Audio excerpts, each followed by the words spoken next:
Om Namah Shri Yatirajaya Vivekananda Suraye Satchit Sukha Swarupaya Swamine Tapaharine. So this is the last class of Raj Yoga in this year 2021, and as I have sent the message on WhatsApp, we will be holding the Tuesday, Thursday and Friday classes on Sri Ma Sharda Devi and her divine play, that is on Tuesday. And on Thursday, we will be having, as usual, Sri Ramakrishna, the Great Master, the life of Sri Ramakrishna. That will also be from 7 to 8 British time, London time. And the third class, the weekday class, that is Friday, Raj Yoga, from next year, that is 2022, it will be from 7 to 8. But today, since we were following the old schedule, we are still continuing to hold it at 5:30. Today is the last class which will be at 5:30, because being a weekday, many people, many devotees have requested that if the class is held from 7 to 8, it is more convenient. So that's the reason all the weekday classes, 3 weekday classes, we will be holding from 7 to 8. Whereas the Saturday and Sunday classes, because it's a weekend and people have holidays, it will be held as usual at 5:30 on Sunday. And on Saturday, however, you have to remember that the 5:45 class will be at 4:45 when there is Bhagavad Gita, but otherwise it will be 5:45 for the Gospel of Holy Mother. The reason being that in India, the time, there's no summer time and winter time. So they have a fixed time, that is 10:15, and since it is conducted by the university, their time remains same. We change from 5:45 to 4:45. So now it is 4:45 for the next 6 months. So that will remain at 4, that the class, Gita class, will be at 4:45, whereas the other Saturday, alternate Saturday class on the Gospel of Holy Mother will, however, be held as usual at 5:45. So these are the, as far as the timings are concerned, for the new year, and we'll continue the same series. And as I had mentioned before, we will perhaps take an additional class on, for those who are interested, on Monday or Wednesday. I'll let you know the time and date, but time will be almost 7 to 8, and that class will be on the concept of human personality as explained in the Upanishads. It's a very practical subject. What does the Upanishad say about an individual, about our personality? Not just our physical or mental personality, but also our spiritual identity. What do the Upanishads say? So it will be basically a class based on the various Upanishads, but we'll not take up one Upanishad after another, one by one. We will rather discuss it according to topic. We start with this because many people wish to know, what do you mean by the Sthula Sharira? How many koshas are there? So there are different Upanishads giving different ideas about the human personality, which begins with the gross body, Annamaya Kosha. Then we have Pranamaya Kosha, the vital body, or the vital forces that run our body, that maintain our body. And then we have the other two levels, the Manomaya and the Vijnanamaya, which are very important because there is a subtle difference between the two levels of our personality. And finally, we have the Anandamaya Kosha. What do Upanishads tell us about these things? So far, we have just in a general way discussed what it is, but we really have to go to the go a bit deep to find out what exactly the Upanishads say about it. Why there is a need to analyze our personality. because all our actions, all our thoughts, all our karma, or which is stored in the causal body, all these things depend on our understanding, to some extent at least, how these things function. You have a vehicle, you have a car. If you don't know how it works, you don't have to know the manufacturing technology, but at least you should know the basics. A driver is supposed to know the basics. If something goes wrong, he should be able to tell. One need not be a doctor, but at least he should know enough of his own body so that he knows what is wrong, when and then he can go to the concerned person, specialist.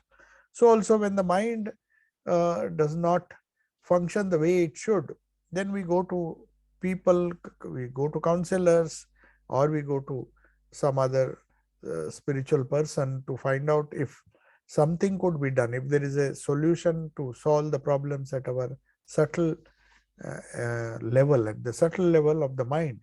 But very often it is only through through some spiritual practice or understanding, deeper understanding of the Upanishads, the spiritual truths, that you can handle the causal or the Karana Sharira. To handle that, you require a different kind of technology. Mere counselors will not help. So you have to go deeper. There is a deeper spiritual solution to our problems. So the human being, the purpose of human life, and how we should conduct our human life will be discussed either on Monday or Wednesday. I'll just let you know. And that will be another class which will begin at 7. Since it has been impossible for us to have any kind of direct communication by way of classes. So this online seems to be a very good option. It's convenient also. People can spend some time, at least whenever they get a chance, from 7 to 8. It's a very convenient time for people who live in the UK. So also in Europe or America, it is also okay on weekdays, at least on weekends. At least weekdays it may be a bit difficult for them also if they are working since it is in the morning. But in any case, these are the timings. So now we'll come to the Raj Yoga class, which is the last class, which will be held at 5:30. So all the future classes will be held at 7, because Friday is a weekday. Now we were discussing the 4th sutra of the 2nd chapter, where we saw how avidya leads to, avidya and the other 4 kleshas which are dependent on avidya. Avidya is the platform or the base from which the other 4 kleshas, and these kleshas are responsible for all our troubles. Mental, psychosomatic problems. I call it psychosomatic because psycho means that which deals with the subtle body or the mind, both the Manomaya Kosha and the Vijnanamaya Kosha. Somatic means it concerns our body, the physical body. So we have the Pranamaya Kosha. Prana is affected, so naturally the Annamaya Kosha is also affected. So it is not only the psyche or the mind, the 2 types of mind which influence the body. It is also the other way around. The body, any problem with the body also affects the mind. So that is why spirituality is a technique through which we give less importance to the body and more importance to the mind. So whenever you have a physical ailment, you somehow either overcome it, or maybe you get a better tolerance towards it. And that can be done if through spirituality we live for a major portion of our lives at a higher plane. So there is a very gross or a very simple proverb in English which says simple living and high thinking. What simple living and high thinking does is it diverts the energy we spend in complicated living. We can make our lives, physical lives, very complicated, or we have the choice to make it simple. Have simple things to do as far as possible, as far as our profession permits, as far as our day-to-day life permits. Don't add things which are not essential. If we spend time and money on things that we don't need, then we will have to forego certain things, both time as well as money, on things that we really need. There are some essentials, good nutritious food and all those things. We can take care of that. But if we want to pamper the body by having tasty food and fast food and many other things, then this is just one example. It is harmful not only for the body but also for the mind. And if it is harmful for the mind, the samskaras or the causal body is also affected, and our spirituality is in fact affected. So food may not be such an important aspect, but any physical aspect which somehow interferes, because the psychosomatic aspect of our personality is that the psyche has an effect on the body. So too much of wrong thinking or too much of anxiety, worry has some effect on the body and also the prana. First it affects the prana, and the prana imbalance affects the body. So wrong thought process is one reason. On the other side, we find that we have somehow not found the right way to give nutrition to our body, the proper nutrition, sattvic nutrition.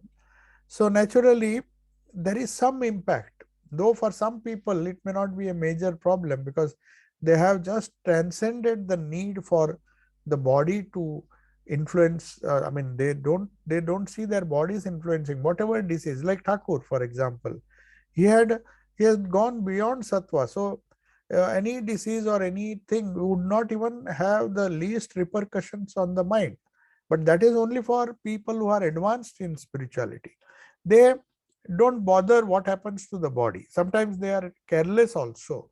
It may look a little odd, but for beginners, for people who are introduced to spirituality, it is important to avoid the influence, the unnecessary.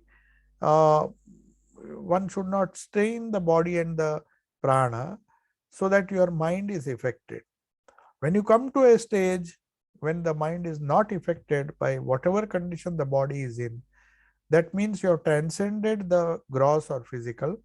At that stage, the spiritual aspirant doesn't bother. He is more focused. His whole life is concentrated on his mental abilities and the causal aspect of his personality, that anything happening to in the gross does not have a major impact. But for most of the people, it does have a major impact. That is why they ask us to be a bit careful. So how these things act, Patanjali says, Gita has described it beautifully, and we can just quote from the Gita that how do these psychosomatic problems start. The first thing is, let us start from the gross. Thinking about the sense objects. This is from the Gita. I'm not giving the Sanskrit words. I'm just giving you the translation. Thinking about the sense objects, Sri Krishna says, will attach you to those sense objects. What happens when you get attached? The prana and everything is going outward. Till then it is fine. Thinking about the sense objects, you will attach you to the sense objects. What happens when you become attached? What is the harm if you get attached? Why should you detach? Then Sri Krishna says, growing attached, you will become addicted. So smoking a cigarette once in a while may be okay. But if you grow attached to that particular habit of yours, then you become addicted after some time. So addiction is not necessarily towards any drug or some kind of a substance which elevates you or helps the body to feel some kind of temporary bliss. But it can be, addiction can be towards many things, towards less harmless things also, where we expend a lot of energy.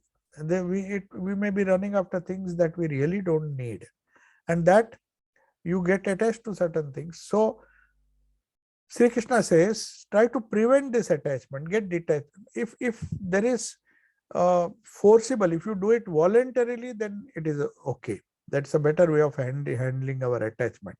But somehow the attachment, if it remains in the mind and then somebody forces you not to get attached, then your addiction is that addiction. Somebody says, no, you should not smoke, and takes away the cigarette violently from you. Then it turns to anger.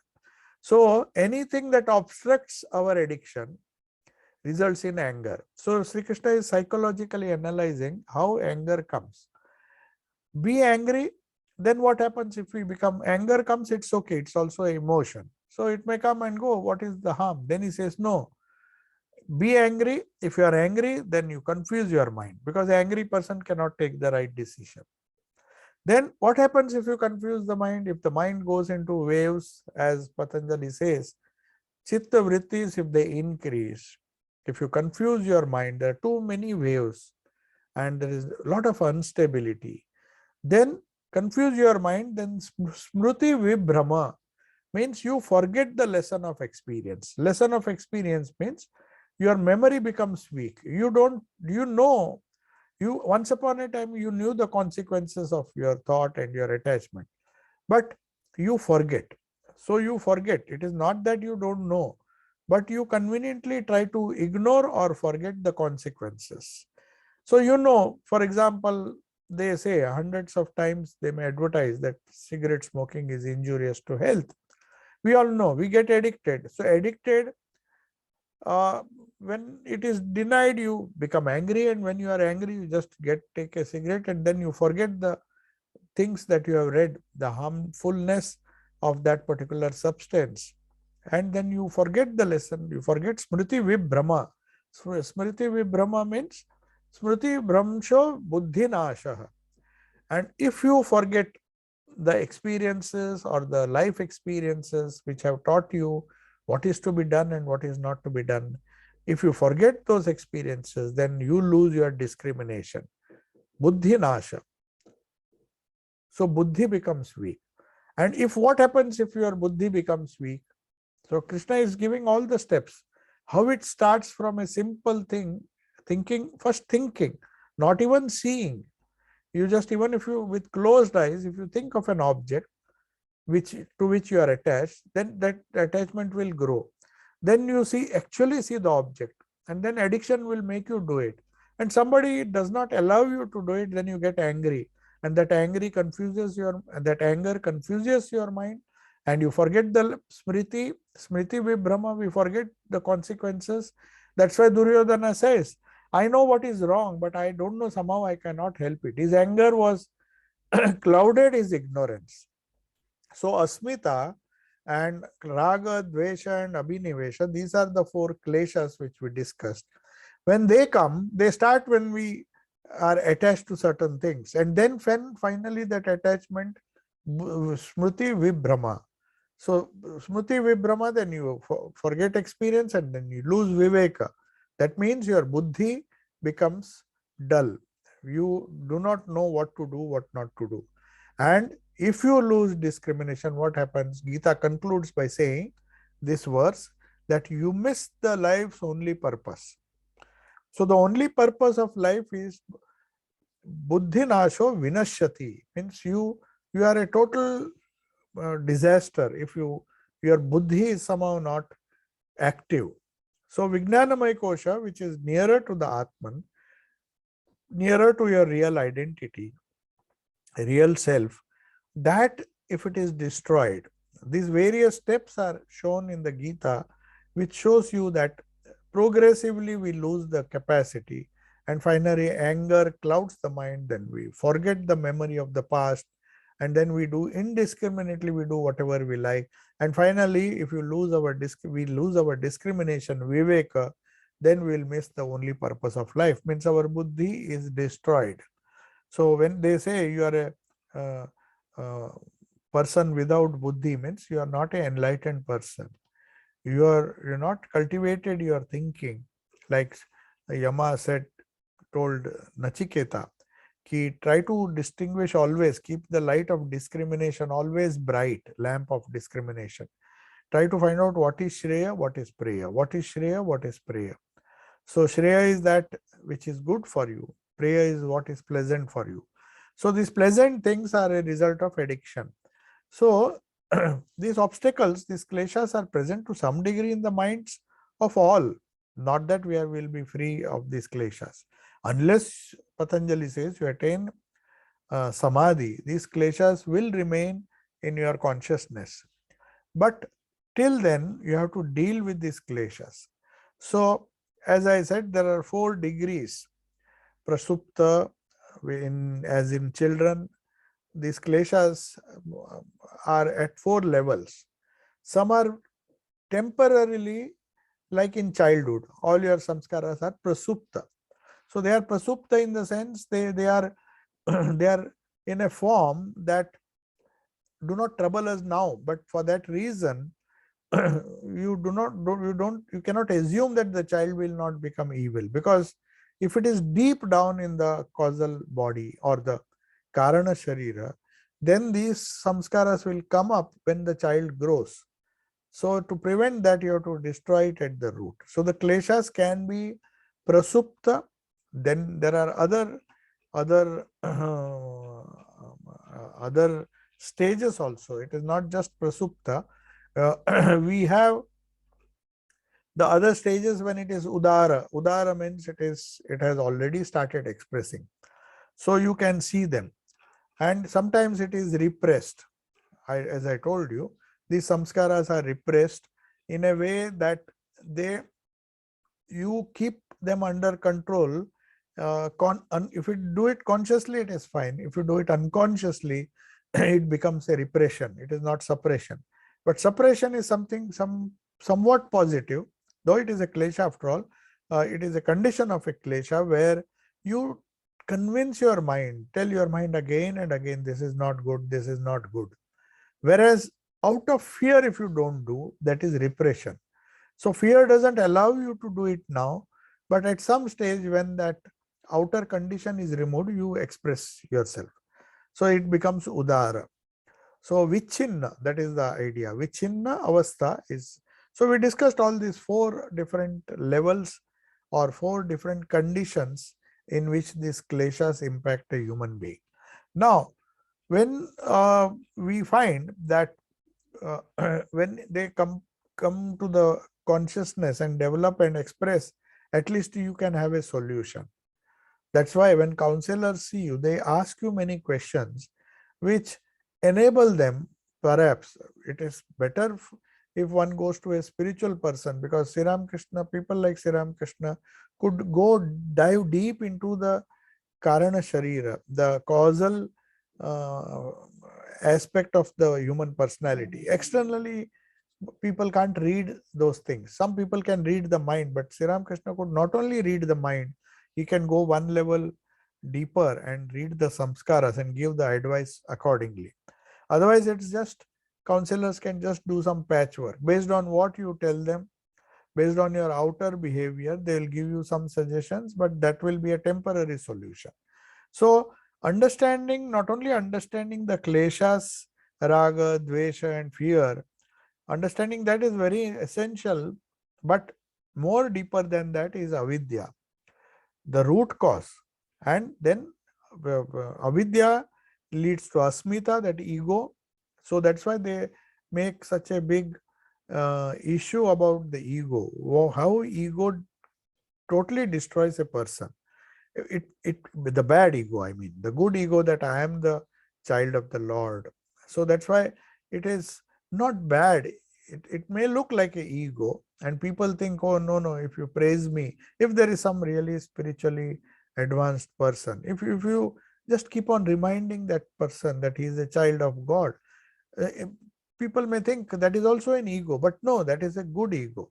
Kacha ami, paka ami, as Sri Ramakrishna said, a ripe ego, that I am a child of the Divine Mother, or I am a child of the Father in heaven. So I cannot be bad. So that ego is not bad. All egos are asmitas, are not bad. The bad ego is that which forces you to hold on to the gross at the expense of the subtle. That is ego, holding on to objects, holding on to certain things with arrogance. That ego is known as kachami. So we have to remember these things, that asmita, like that all the other kleshas. Attachment is bad. Raga is bad. As Sri Krishna says, attachment leads to. But all attachments are not bad. To be attached to a spiritual person, to be attached to a spiritual ideal, to be attached, Sri Ramakrishna said that, mod firiyadam, means change the direction. You have attachment, you have hatred. So if you at all want to hate somebody, then hate God himself. Hate in the sense, be angry with him. Say that, I have done so much, why are you not revealing? That's what Thakur did. Thakur in fact went to the extreme, Sri Ramakrishna. He took a sword and said, if you don't help me now, I'll cut my head. But of course, we cannot imitate that. But his anger was genuine, and it was 100% directed to the mother. He said, what is this? I'm doing so much of sadhana, you're not saving me. Of course, it may not work because our anger is not directed towards the Lord. It's directed towards the world that makes us dissipate all our energy. So all these kleshas have two aspects. One is the positive aspect, which helps us to go towards God. Another is the negative aspect. So you have to remember that kleshas by themselves are not bad. How you use them, that is bad. So raga is bad, attachment is bad if it is taking you towards the preya. It gives you pleasure, but ultimately it will eat your vitals, it will destroy you. Similarly, dvesha is also bad.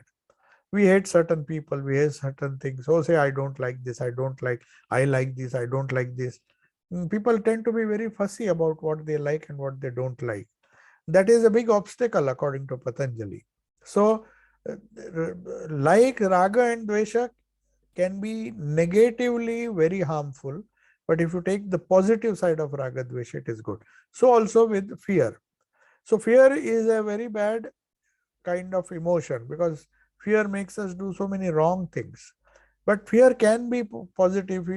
They say, though it may not be ideal, the ideal of being God fearing. So one fears the consequences because Shastras tell us don't do it. So a fear of the commandments or the great advice given in the Shastras may be positively helpful. This klesha may at least temporarily be helpful. Ultimately, you have to get rid of fear and all the kleshas, but the kleshas can be used. It is like Thakur telling, take up one thorn and remove the thorn which is stuck in the foot. The negative klesha is like the thorn which is in your foot. Then you take another thorn, the positive klesha, and then remove it. Then don't keep that, throw that also.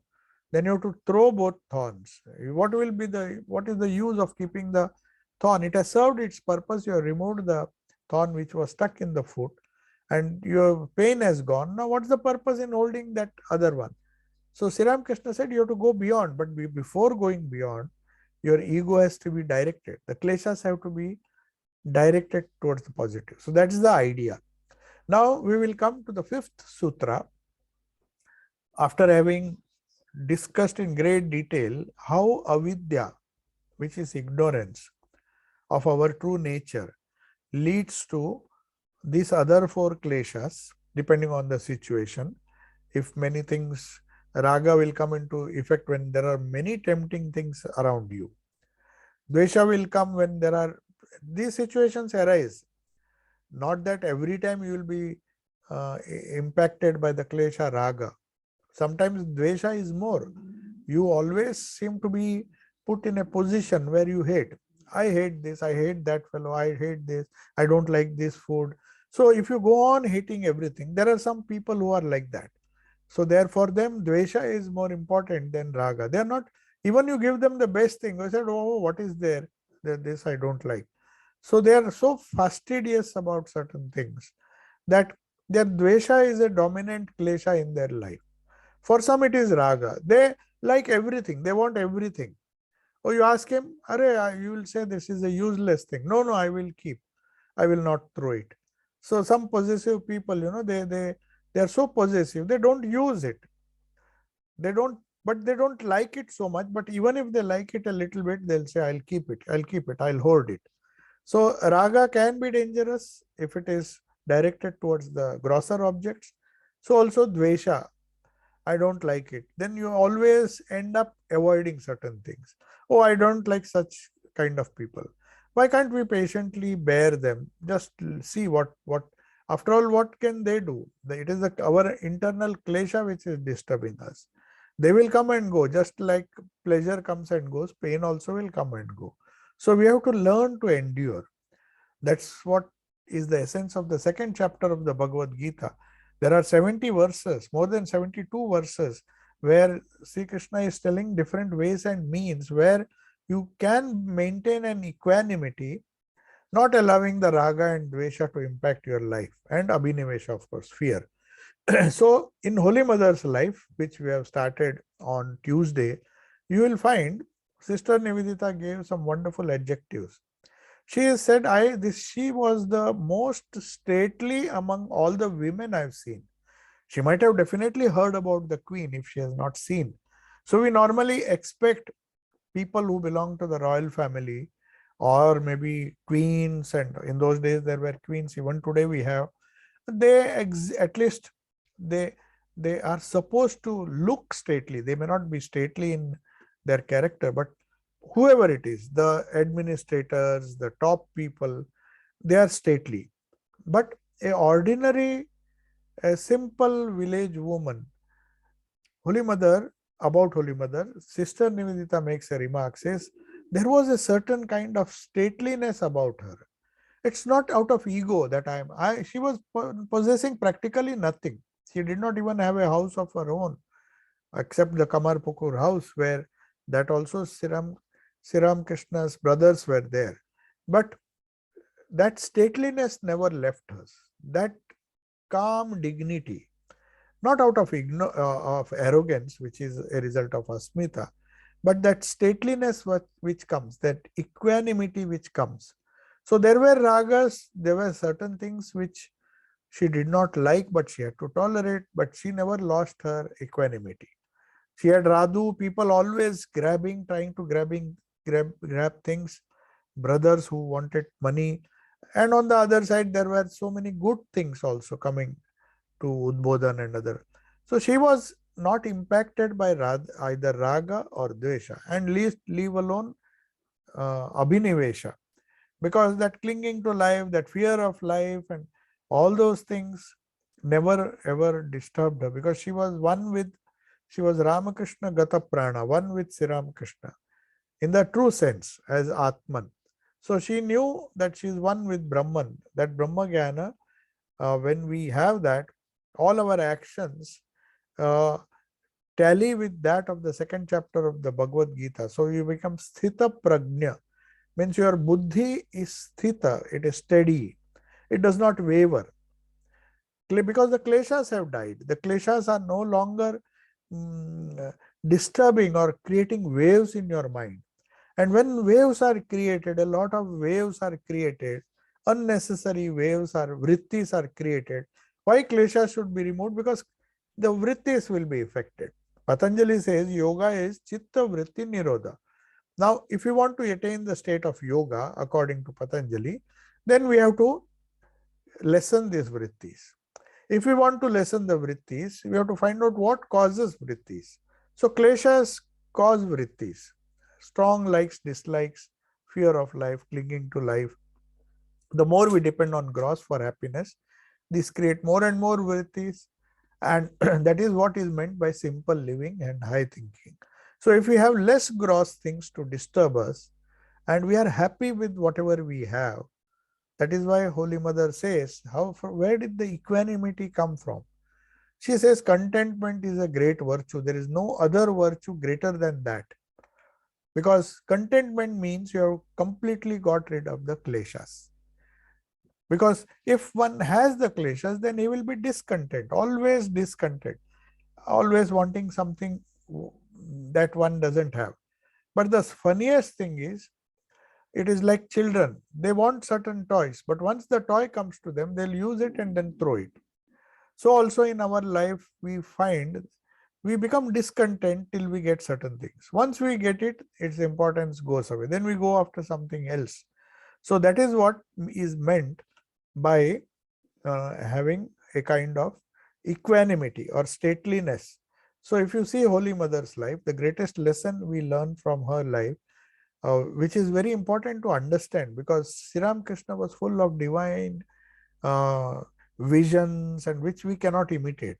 But Holy Mother wanted a more down-to-earth approach. Sri Ramakrishna said, I have shown one part of spirituality, but the real part which other people can imitate, other people can consider, oh, this is my ideal, that he left for Mother, because he knew she had more time and people could watch her and live with her, and that advantage which people had, because very few people saw Thakur, but how many saw Holy Mother? 34 years more. And not only that, the people whom she gave shelter, they turned out to be excellent people. So many innumerable people who um, would not have had access to spirituality, just by her grace, just by her mere touch, just by her mere satsang, she could elevate those people. As Swami Vireshwaranji said, when somebody asked, what was your feeling when she initiated you, when you got Diksha? She says, I don't know what happened, but my mind was not the same. It was totally transformed, as if she gave, by mere Diksha or mere touch, a totally different personality.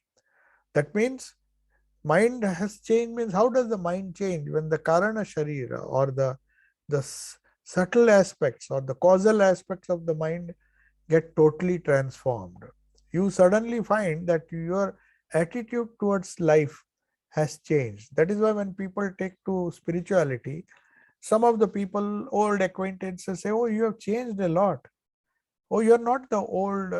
Most the most uh, the most people complain that you are no more fun. Earlier it used to be so much of fun, but now oh, you have started going to taken to spiritual life. That is why you have lost all the fun. Now you are, but that is not true, because Holy Mother's life, she did not laugh and just do everything in a very light. But that doesn't mean she did not have joy.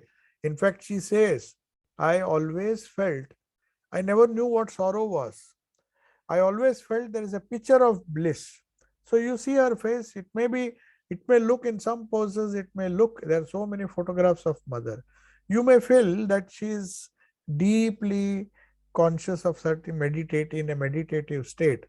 But that state, internally, it is full of bliss. One does not have to laugh loudly and express oneself to show that one is blissful. One can be very stately, quiet, and quietly enjoy. It is a state of continuous bliss. It is not sukha or joy as worldly people understand it. That sukha will come, you will be very happy at one point of one day, one part of the day. Another part, it will suddenly collapse and go into a mood of sorrow or depression. That is not what Holy Mother ever experienced. Her experience was a continuous joy. Whatever klesha other people had, whatever klesha they attacked her, good people came, bad people came. Just because some good people came, she was not over happy. She maintained that same stateliness, same equanimity. So that steadiness was what Sister Nivedita saw. And that happens only and only when these kleshas are destroyed. So that is the whole essence of Raj Yoga. I am taking more time because each of these kleshas are impacting us every second, not only every minute, every second of our life. You try to forget these kleshas, then you will say that your life, all your problems can be reduced to one or more of these kleshas. Sometimes they come together. For example, you like certain things, but simultaneously you get something which you hate. You have a dvesha for certain else, something. You want this thing, but it is given to you with something which gives you dvesha. So we are interacting with the whole world with lot of kleshas which are dominating our life, and as a result we lose our peace. So if we want, that is why the definition of spirituality is given as Atyantika Dukkha Nivrutti and Parama Sukha Prapti. Parama Sukha, not Sukha. Sukha can lead to Dukkha. That is why this word has been used. Parama Sukha Prapti means attainment of the highest spiritual joy, and Atyantika Dukkha Nivritti, removal of all types of sorrows. Atyantika means not just the gross sorrows, but subtle mental sorrows and the causal sorrows, which we are not aware of. Many people, unless they meditate, they don't even know that there are certain hidden sorrows. We can call it hidden sorrows. The mental sorrow, the manas becomes sorrowful, we can see it. Oh, you see, I look at your face, I can know that you are, there's something sad about you, that you show.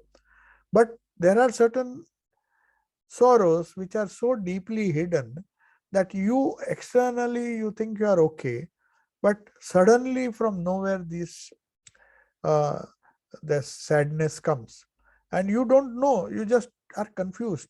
Why has this thing come? The reason is that we have not yet got rid of the kleshas.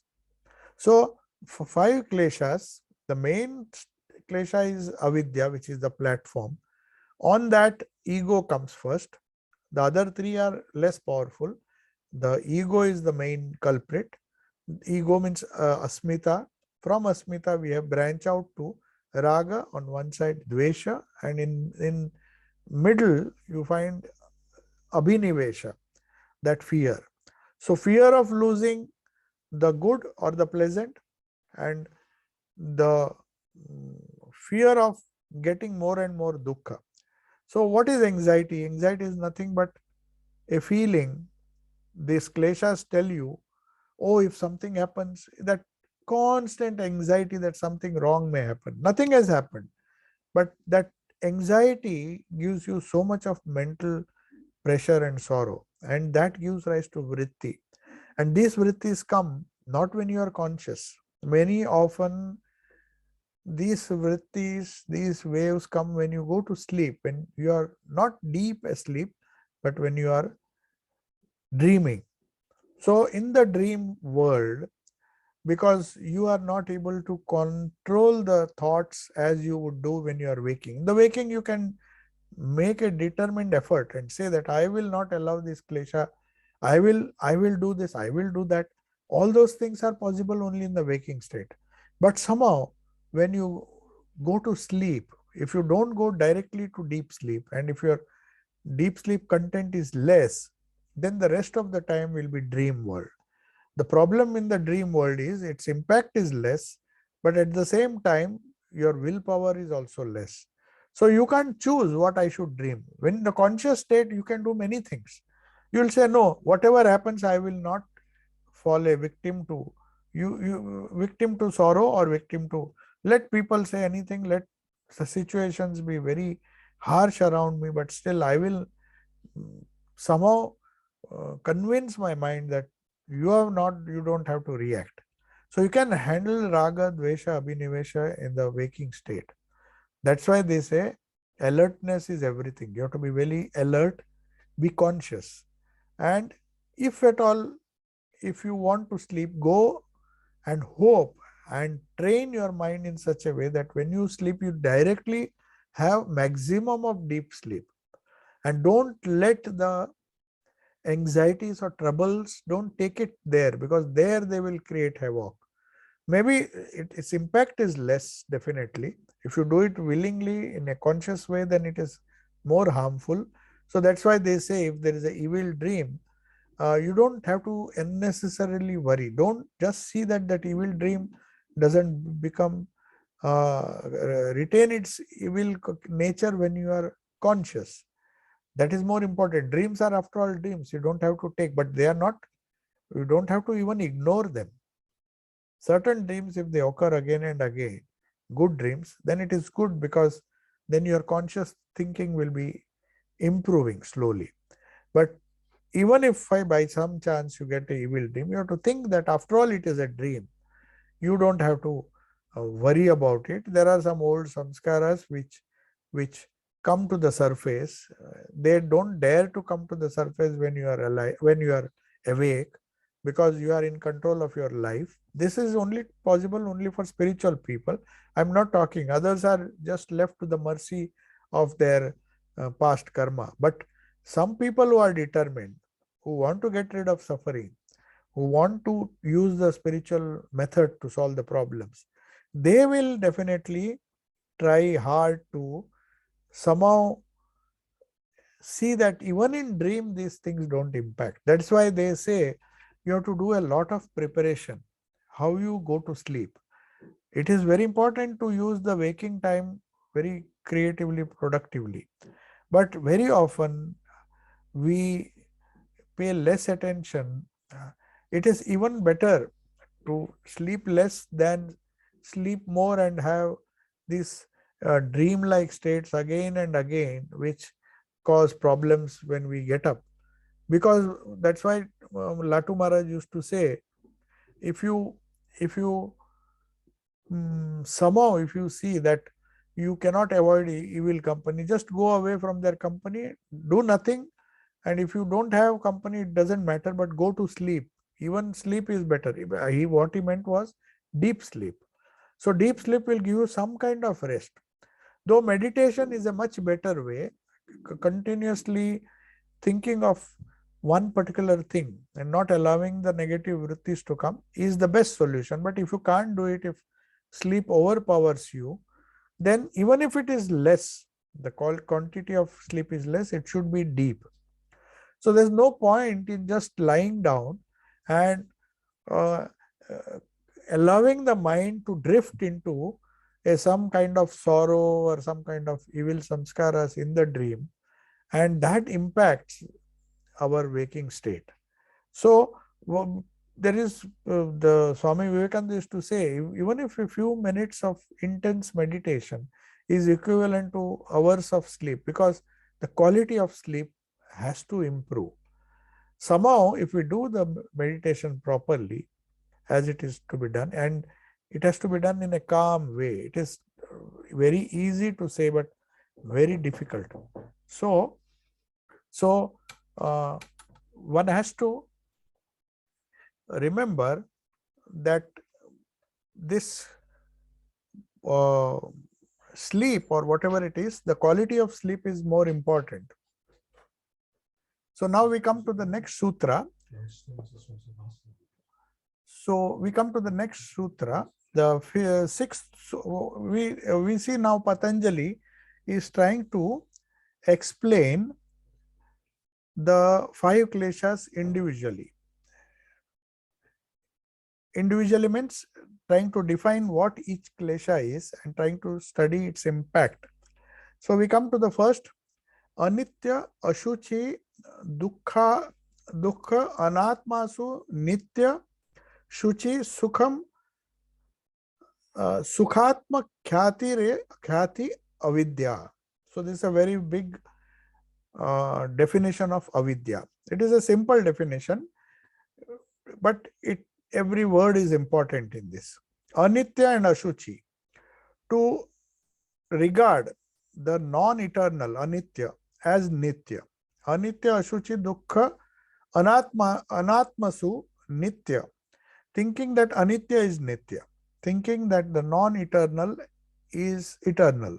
Thinking that the temporary things that we are enjoying now are eternal and they will lead to joy.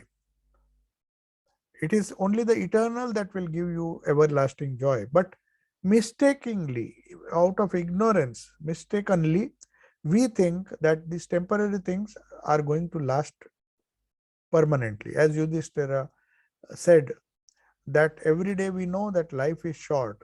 We are going to die someday or the other. But still we think that we are eternal. The reason being, the real reason is that there is the eternal Atma within us. So till we get mukti or moksha, this eternal life is not a possibility for us. We have to be born again and again. But temporarily, the human being thinks, even before realization, even before getting mukti, that this life is going to be eternal. I'm going to live eternally. Other people may die, but I'm going to live.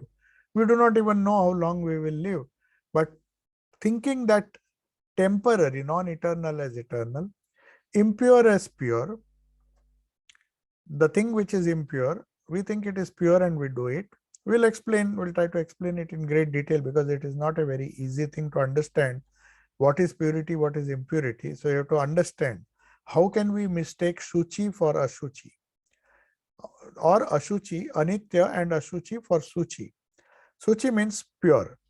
So we take up certain impure things. So what constitutes impurity? What is pure? What is impure? For that will require a long discussion, but we'll just continue with the definition. Then painful as pleasant. Dukkha, anatma, non-atman, as painful as pleasant. So there are certain things which are, if you analyze it in depth, they will be ultimately, they will give rise to pain. But because of the temporary nature of its joy or pleasant feeling that we get, we think it is pleasant. But in the long run, it will prove to be painful. So that also requires some kind of explanation. So how dukkha is considered, real dukkha is considered to be sukha. That's the whole pillar on which Buddhism, because Buddha was shocked by the idea of dukkha in life. Unfortunately, his father thought by exposing him only to sukha, the moment any dukkha came, he tried to hide it, just like pushing under the carpet. So he said there is no dukkha in life, but that is a wrong assumption or a wrong idea, wrong method used. He was always given the luxuries of life. He thought by avoiding dukkha.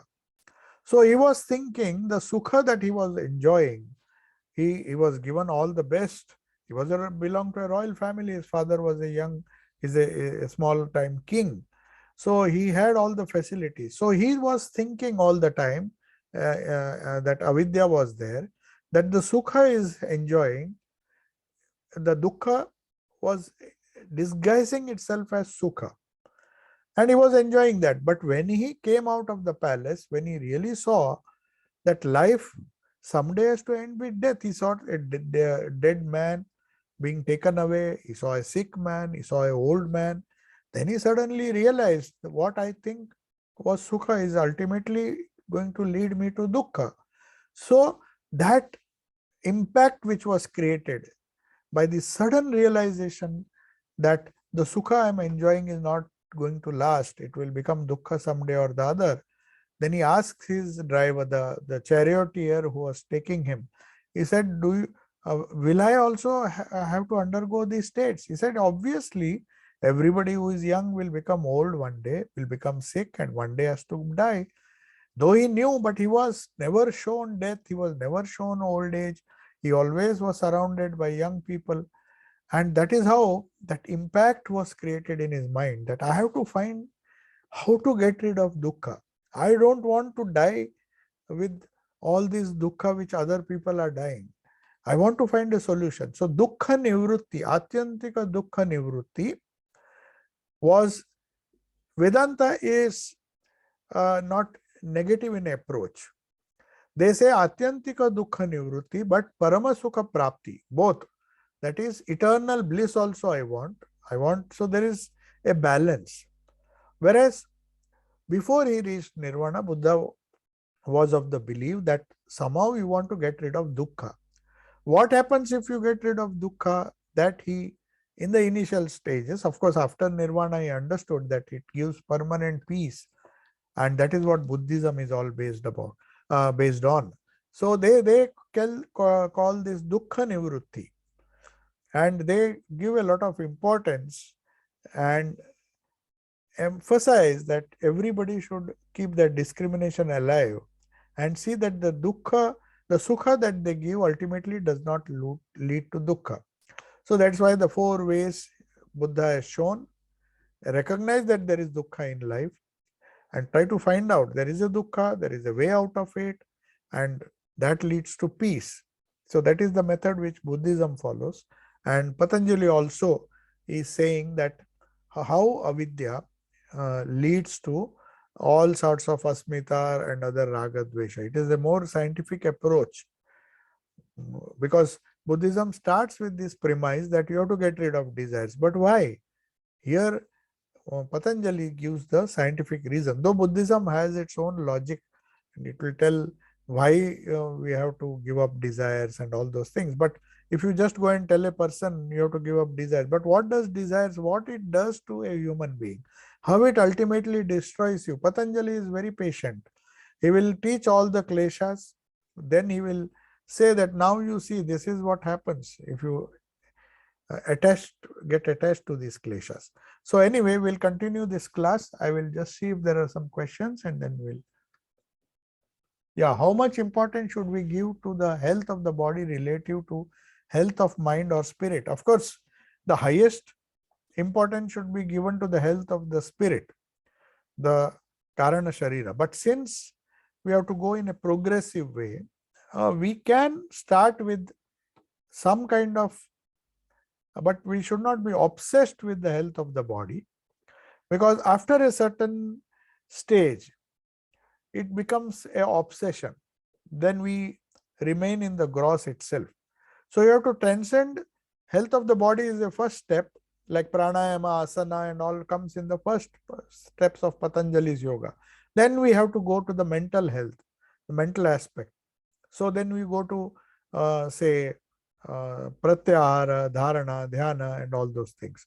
And then when you go to samadhi or when you do dhyana perfectly, then you deal with the spiritual aspect. So spiritual health is first preference, but since we cannot do dhyana directly, we start with physical health, give it some importance. 1/3, according to Swamiji, 1/3 of our problems are physical, but 1/3 are mental also. Wrong thinking, avidya and all those things.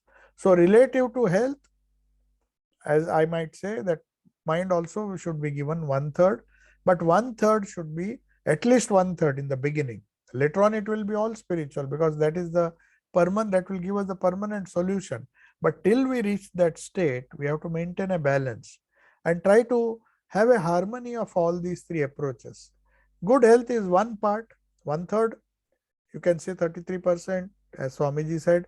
Then we give equal importance to the training of the mind, that is another 33%.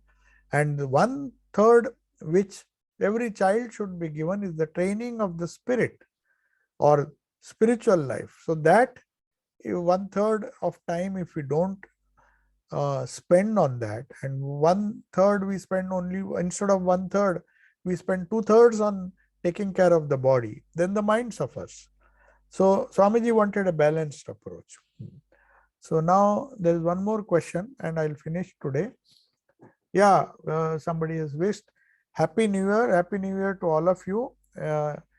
Tomorrow, of course, we will meet. Tomorrow is the New Year. So in advance, I wish all of you a very happy New Year. And tomorrow we will meet. And there's one more question I'll quickly try to answer. Human being should be seeking charai beti and never remain stagnant to the current status. When he or she cannot get that, they feel incompleteness. One might long for doing betterment for mankind. Until they can do that, they might feel discontent. How can that be explained, as it will lead to klesha? As I told you, charai veti means go forward, but go forward in which direction? So even if you want to do good, if you do good, the advantage of doing good is that it will prevent you from doing bad. Don't think just by doing good and feeling happy about it, that will inflate the ego. But doing good is a sadhana, it is not the end. Doing good to the world is not an end in itself. That's why many people who just continuously do good, somehow they become very egotistic and they said, we are doing good and you are doing bad. I hate you. And then all the raga, dvesha, abhinivesha, everything comes and finally they die. But at least their karma will save them. In some future birth, they will come to the consciousness that doing good, if it is directed to God, if the spiritual part of doing good is taken care, and you do good with the idea that there is divinity within everybody, not out of ego, but out of a humility, a spirit of service, serving God as man, then it will lead to spirituality. So I'll take your leave now. Wish you all a very happy new year again. Happy New Year. Shanti Shanti Shanti. Harihi Om Tat Sat Sri Ramakrishna Pranamastu. Happy New Year to all of you. Happy New Year to you, Maharaj. And Happy New Year to everybody. Yes.